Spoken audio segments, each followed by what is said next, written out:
October 14th, 1943. Staff Sergeant, 25,000 feet over Germany. Michael Romano crouches in the cold, cramped back part of his B-17 flying fortress, his covered hands gripping two .50 caliber Browning machine guns, each nearly as heavy as the man. Through the acrylic, which was edged with frost.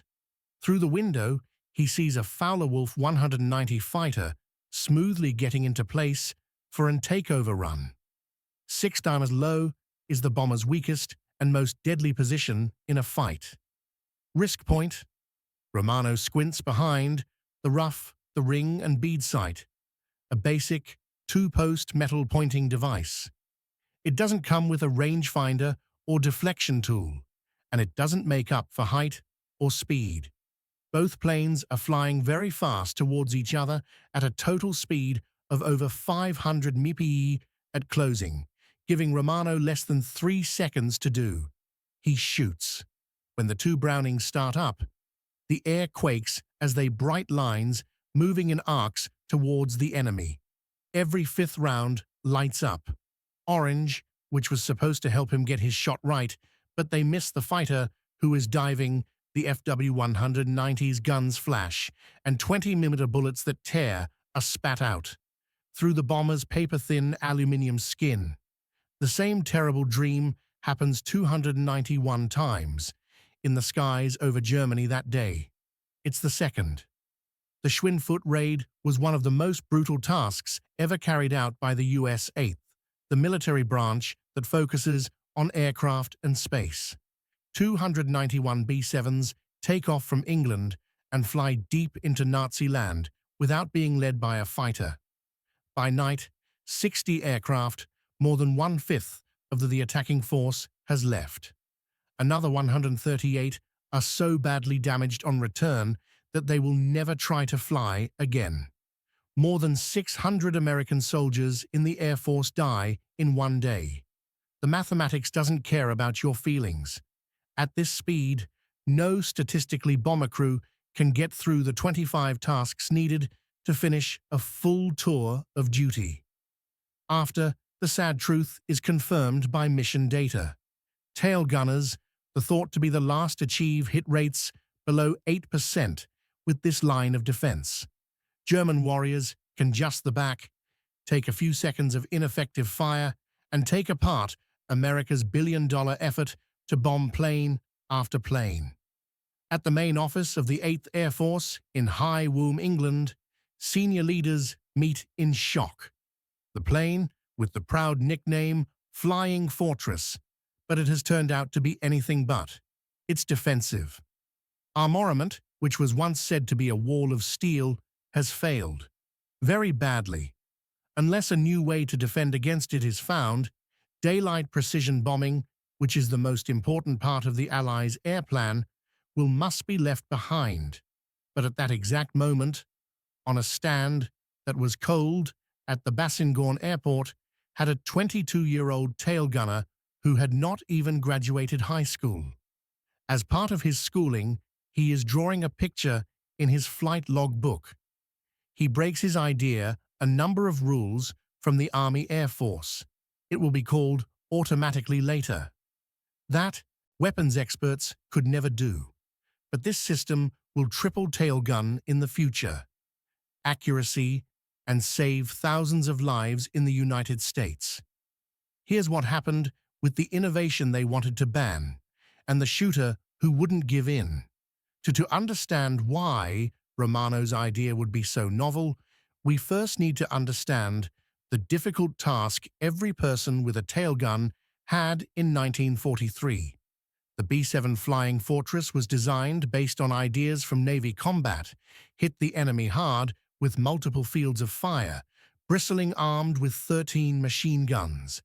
The plane was advertised as a flying battleship, allegedly able to protect itself with just the power of its weapons. What was real showed theorizing is much less deadly than this. When Staff Sergeant Michael Romano got to at Ballingall Airport in August 1943, he was only 19 years old and a former gunner with just 6 weeks of experience from Pittsburgh, no engineering knowledge, and no college schooling, who worked in a factory, the process of learning how to do something. His crash course showed him how to clear weapon jams, figure out range, and hope that his shots hit their targets. His place of work, the tail gunner's station, was just a little bigger than a box. Romano knelt on a bike seat, his feet braced against the body frame as he struggled to take control of the heavy M250 caliber Brownings through a tight circle of fire. That was the only thing he had to help him aim. Same bead and ring sight, a bit better than the sights on a gun from the Wild West. To hit, he had to figure out the enemy's speed, the angle of deflection, and the way the bullet dropped from a great height. And then, before the German pilot can aim his loaded shells, with 4 times the range, could turn the back end of his tail into shrapnel. Even expert shooters at training schools in the US, who are shooting even in the best conditions, only 12% of the targets were hit. In real fighting, frozen, lacking air, and under fire, accuracy dropped to between 6% and 8%. The Luftwaffe was taught in a hurry. By the middle of 1943, German pilots had learned how to best use the weaknesses of the B-17s. Weak points. They started their attack at 6 o'clock, and the tailgun was able to shoot them for 15 to 20 seconds. Fire before shooting with a 20mm gun at just 200 yards. The bursts are very damaging. Luftwaffe after-action accounts said that the B-7's tail position was a little bit unsafe, not enough to stop strikes. The number of casualties was very sad. 60 planes were lost on August 17, 1943, during the first raid on Schweinfurt. The Bremen raid on October 8 killed 30 more. On October 10, 2 days later, the raid on Münster cost another 30. The 8th Air Force was losing bombers faster than they could be replaced by companies in the United States. General Henry Hap Arnold in Washington, commander of the Army Air Forces, got reports of civilian deaths that made him think about whether to continue. Bombing during the day could even be lived through. Engineers were in a hurry to find answers: additional guns, larger calibers, or platforms with power. Boeing's Cheyenne Change Center started to work on a better tail gun, but it wouldn't be finished until the middle of 1944. In England, it was technically impossible to retrofit bombers that were already there. In the meantime, guys like Romano kept on dying in planes. On the 19th of August 1943, Romano's first flight trip was over an airfield in the Netherlands' Gilze region.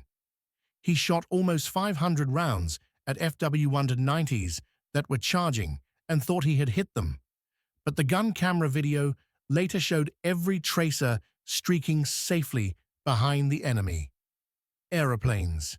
2 bombers in his group were blown up. After his third job, after landing, Romano stayed behind on the hard stand.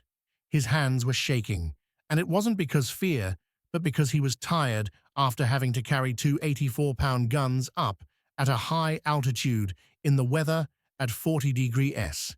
That night, he started to log his flights and drawing a rough picture of an idea. He realized the gun itself and even the trouble were not the mountain.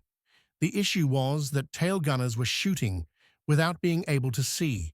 They had chasing goals they could barely keep track of. They aimed at places in the sky that they had no way of knowing would be hit. Romano, what needed wasn't more guns. He needed a different way to shoot. A method for finding out where before he pulls the trigger, shots will really go.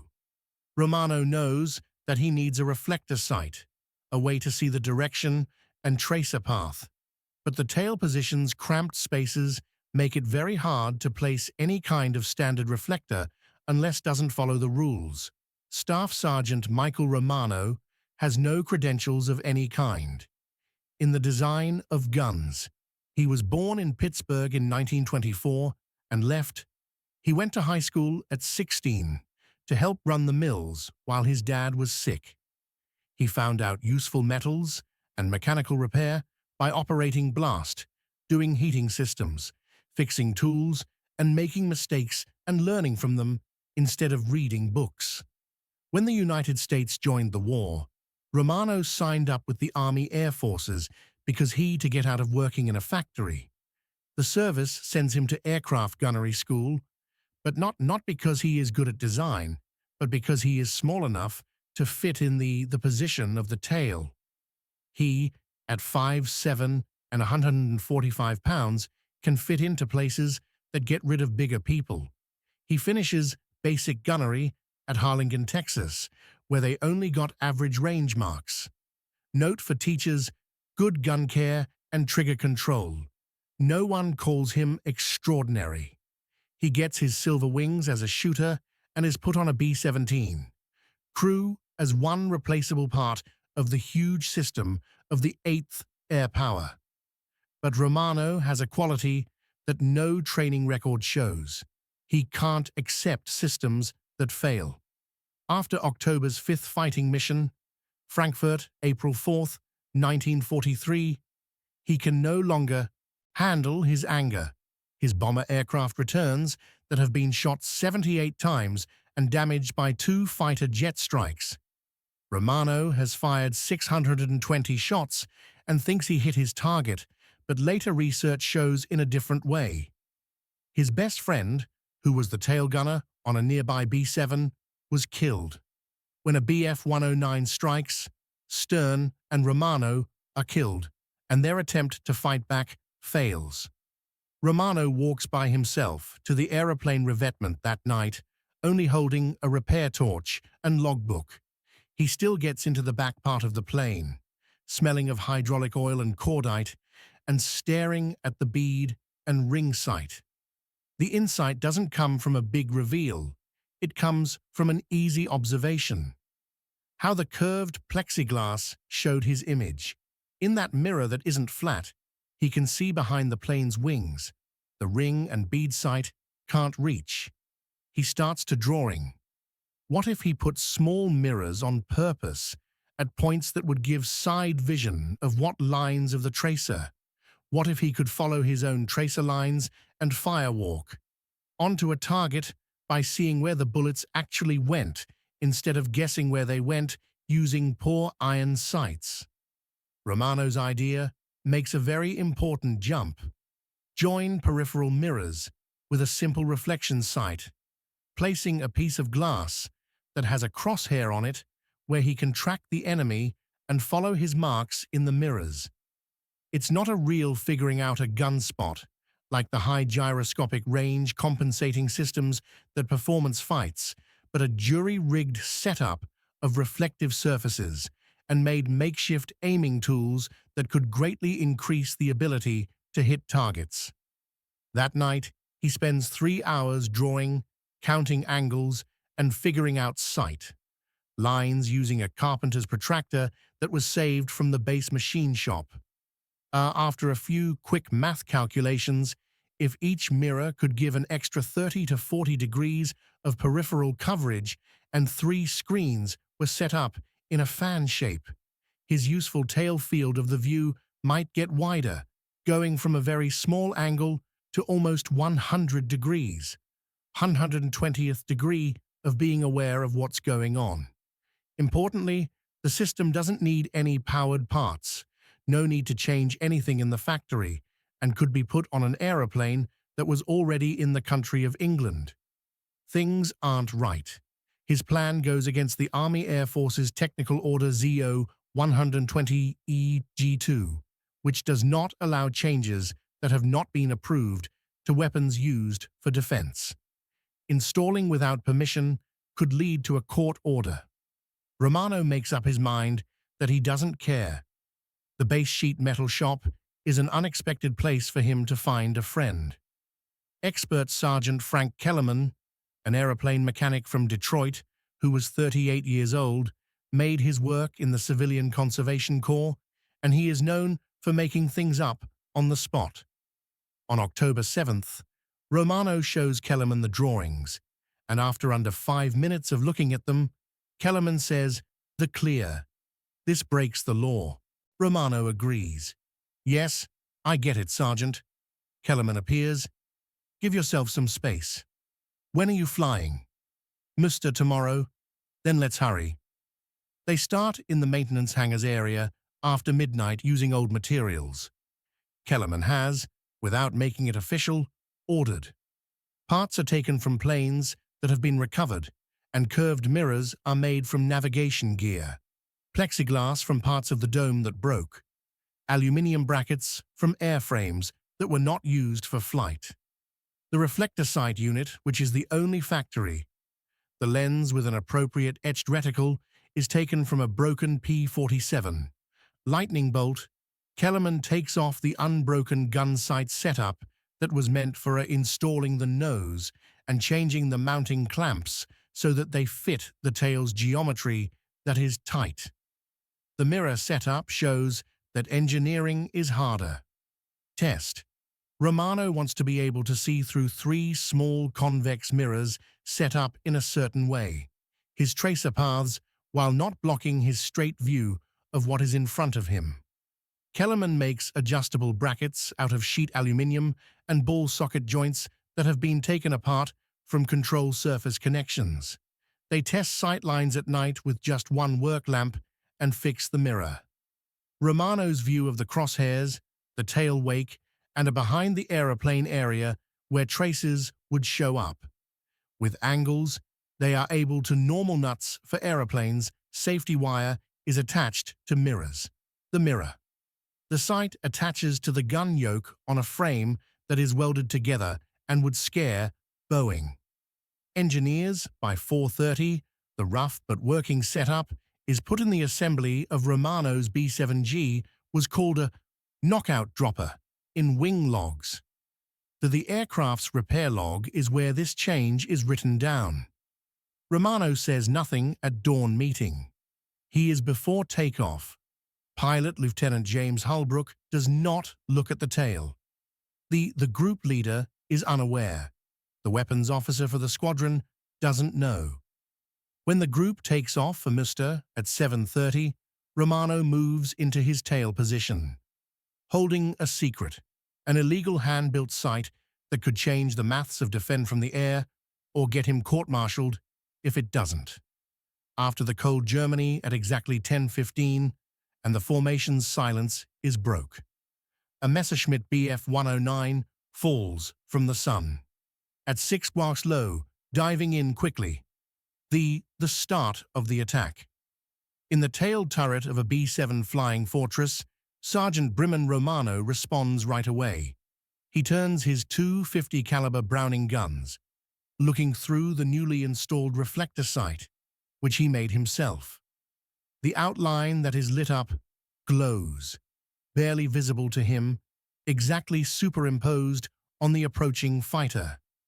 In 2 small mirrors with angles on either side of him show how his gun is lined up. Barrels, which gave him immediate visible feedback on his shot. A new idea that no other 8th Air Force tail gunners have. He squeezes the triggers for 3 seconds, a very long time. The glowing marks lines of phosphorus on fire, ripping through the sky at almost 2,800 feet per second. But the mirrored input shows that he's firing a little too early. Romano changes his shot, guiding the target in front of him. Fighter by how wide the scope is. Again, he fires. The agreement in this case is just right. The Bf-109's midsection is walked into by the tracers. The engine of Daimler-Benz suddenly catches fire. The German fighter turns upside down and leaves a trail of smoke as it earthward spirals in a dangerous corkscrew. Romano, shocked, watches. Then he checks back at his makeshift mirrors, the bright crosshair, and finally, the empty heaven. He quietly says, "Holy hell, it works," through his breathing mask. Romano. At 13:40 hours, he landed and confirmed his first kill. The crew is happy, but that the party will last for 20 minutes only.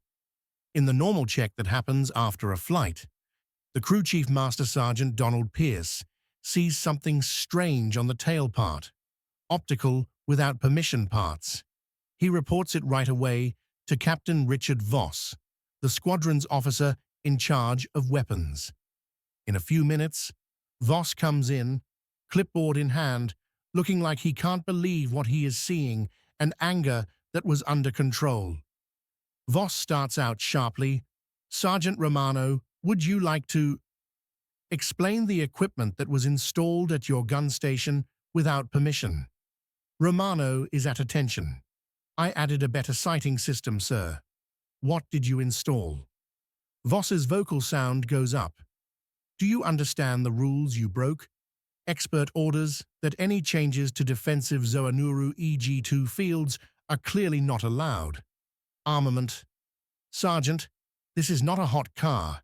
This aircraft is for battle. Unauthorized systems can mess with the intercom, compromise structural integrity, or cause fire hazards and fluid lines. The method works, sir." Romano is insistent. "I fired down. I don't care if you shot down the whole Luftwaffe." Voss is suddenly angry that the Army Air Force does not consider this equipment to be normal. Boeing does not approve it.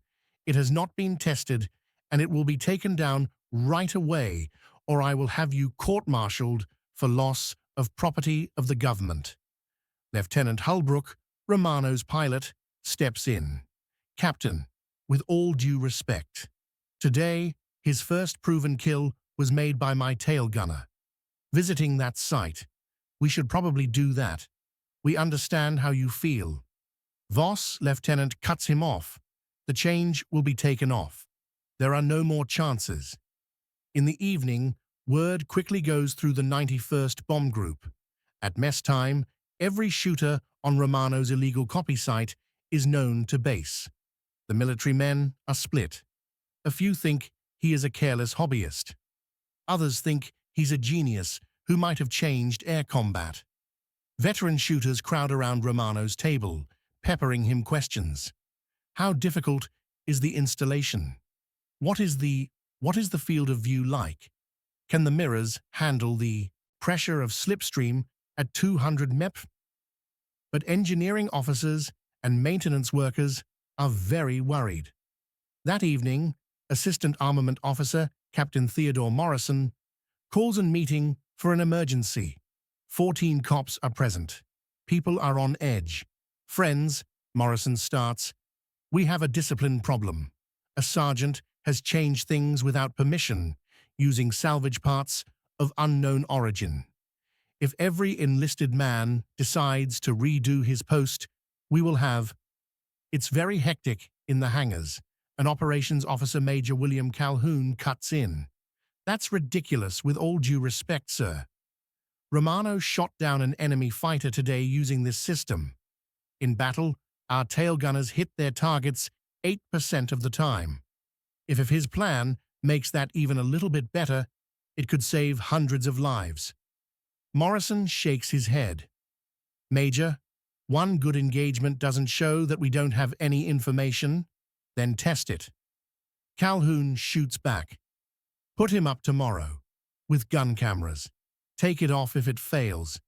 If it works, maybe we should be putting these in place and not punishing him."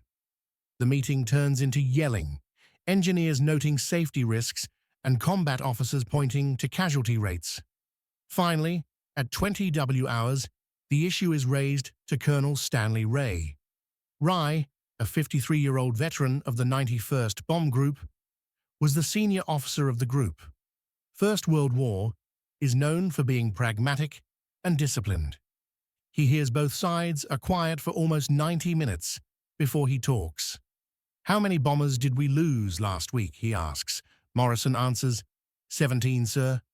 Quietly, "Our tail gunners shot down 3 confirmed." 17, he says. Ray sadly nods.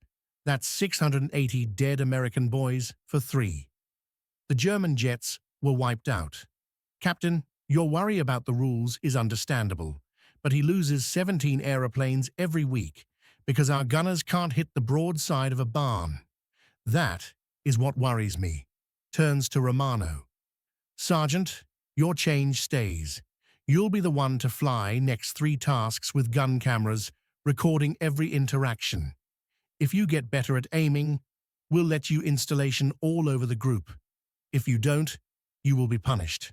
Got it? Yes, sir. Rye stands up straight. Good. The meeting is over. Also, get me a copy of those mirror blueprints. October 12th, 1943. Over Germany. The 4th mission, Romano's improvised sighting system, starts. The shape of the B-17 flying fortresses fly at 22,000 feet, leaving condensation lines behind them. Them like shiny scars across the sky. The cold air is that the weather is almost 40 degrees, and gunners look for the horizon. At 11:23, radar reported that there was touch with the enemy. Moments later, a Therwolf FW-190 from 7 high dives and rolls. Turned as it gets closer. Romano holds on to both of his tailgun handles, and the bright reticle lights up as he tracks the attacker through his reflector sight. Amber, dimly, floats steadily, even though the water is rough. His mirrors show the alignment of his guns. A feedback system that worked in a split second and that no sight set by hand could not ever give. He shoots a second 4-second burst, about 50 shots per gun. The traces running like hot metal lines through the icy air. In his mirrors, he sees that his tracer path has gone a little too low. He fixes it right away. The next burst joins. The W-190's right-wing root bursts into flames as the fuel ignites an orange flash that is bright and beautiful. The attacker moves suddenly to the side, and there is a lot of smoke. Ends the attack and starts to slide down. Romano breathes out quickly, but there was no time to celebrate. At 11:47, another contact, a Messerschmitt Bf-109, gets close to dead stern, low and level, the classic 6 hours attack. Romano swings, his gun moves into position, the glowing crosshair is centered, and his mirror is checked. Fires. The gun camera records it all. An exact burst, the crosshair perfectly following. The German fighter's cockpit cover breaks into pieces on impact, and the plane snaps, turned upside down before going straight down to the earth. When the shape turning back to England, Romano has 2 confirmed kills and 1 likely. He fired a shocking 380 rounds of ammo, a stunningly high effectiveness. That's 190 rounds per kill, instead of the usual 2,800 rounds per kill by standard tail gunners in 1943. When the video, The Breakthrough, which was made later that day, astonishes everyone who sees it. At Bassingbourn, cops come together in the briefing room around the flickering gun camera reels. The reels show that the mirror sight technology is working. The near-perfect burst tracking is clean and disciplined. Timing. Captain Morrison, the weapons officer who used to doubt what was happening, now watches in silence. He can't even argue with what he sees in the mirror. This combo lets you fix the fire right away. Morrison finally admits this. Ring and bead sights just can't do as well. Okay, Colonel, it works, but before we can approve it group-wide, we need to make sure there are proper drawings, standardized parts, and installation processes. Colonel Stanley Ray, with his jaw clenched, leans forward. How long? At least 6 weeks, Morrison responds. We would need to work with the 8th Air Force Base and send in changes to what was planned. Plans.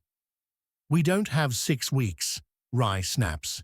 He turns to Technical Sergeant Kellerman, the senior maintenance chief of the group. How many of these tools are you able to? How much can you make each day with the resources you already have? After a moment of thought, Kellerman says, with help from the sheet metal, We can find reflecting sights in the junk of other gun parts that are too broken to use. In the shop, we put together about 4 full guns a day, from P-47s that were damaged and from guidance equipment that was broken. Then, start building. Rye gives orders. I want every tail shooter in this group to have the right equipment within 2 weeks. Sir, Morrison begins without the right permission. I'll take care of the 8th Air Force. Rye interrupts him. You take care of the tech details. Get out of here. The secret factory. What happened next was a wonder of improvised manufacturing that would be all of Washington's military acquisition officers. Kellerman and his team of mechanics turned a repair hangar that was not being used into a production line.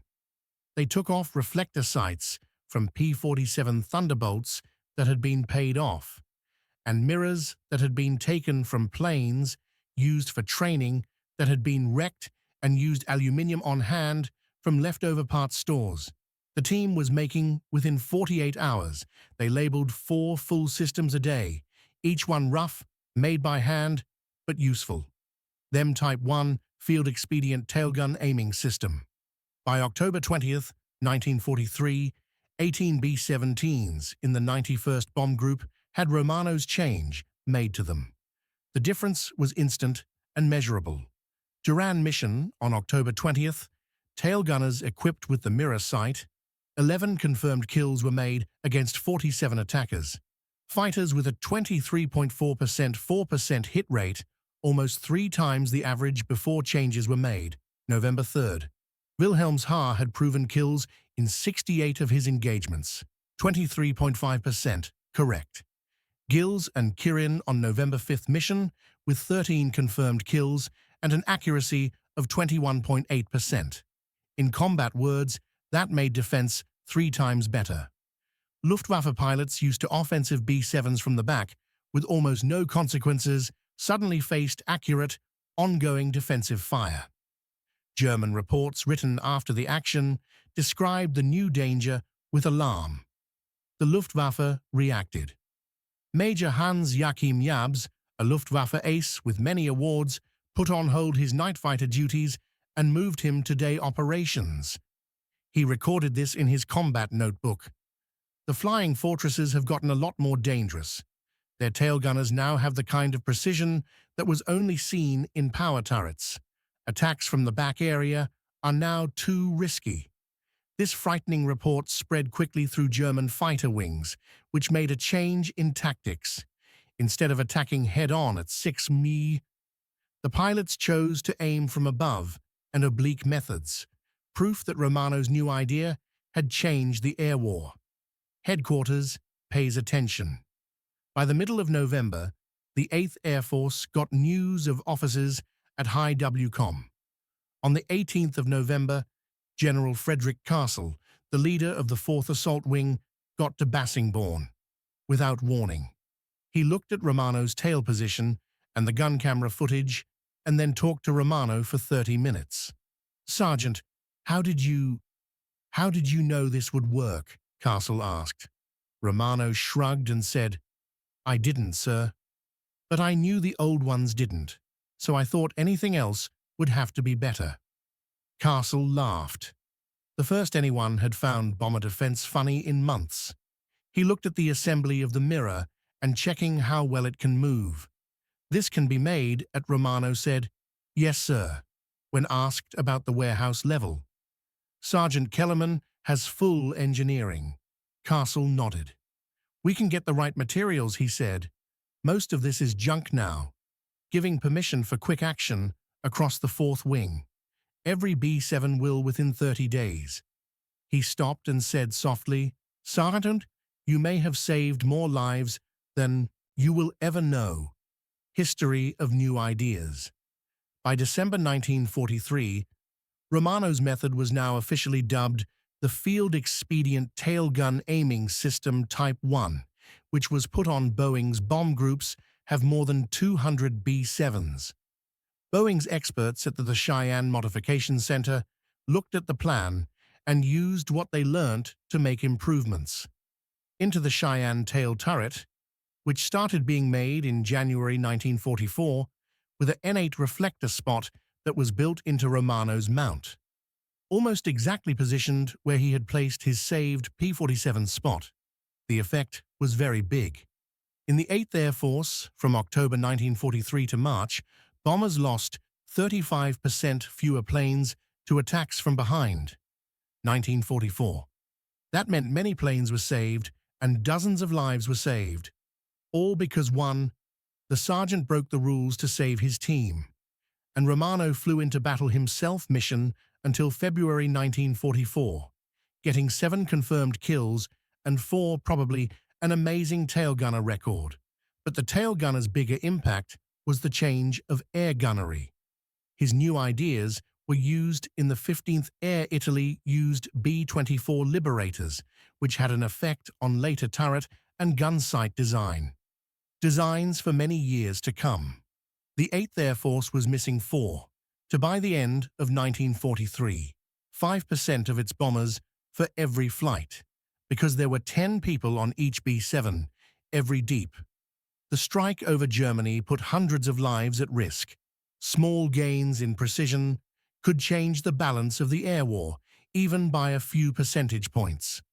Romano's sight method was easy but brilliant, showed how creative problem-solving on the front lines could beat official red tape, changing the strategic bombing campaign's most deadly phase. Michael Romano's story is as one of those quietly clever things that changed the course of flying battle without ever wanting praise or credit. In the last few months of WWII, Romano was a tail gunner on a B-17 Flying Fortress. He found himself in the main part of the European bombing operation. His planes were full of holes, and it barely managed to crash land in Belgium after a leaking hydraulic fluid and fuel. Constant contact with German jets. Amazingly, the whole crew survived. Romano was taken prisoner not long after and spent the rest of the war as a prisoner in a German P camp. When he got back to the US in May, he was only 127 pounds, 18 in 1945, less than when he had joined. For his amazing work and creativity in air-to-air battle, the Army Air Forces gave him the Distinguished Flying Cross, pointing out his amazing success while taking part in aerial flight. However, the citation cleverly left out the fact that his innovation, an improvised reflector sight device, was just starting out. Completely without permission, and illegal in fact, Romano never wanted to be noticed or praised.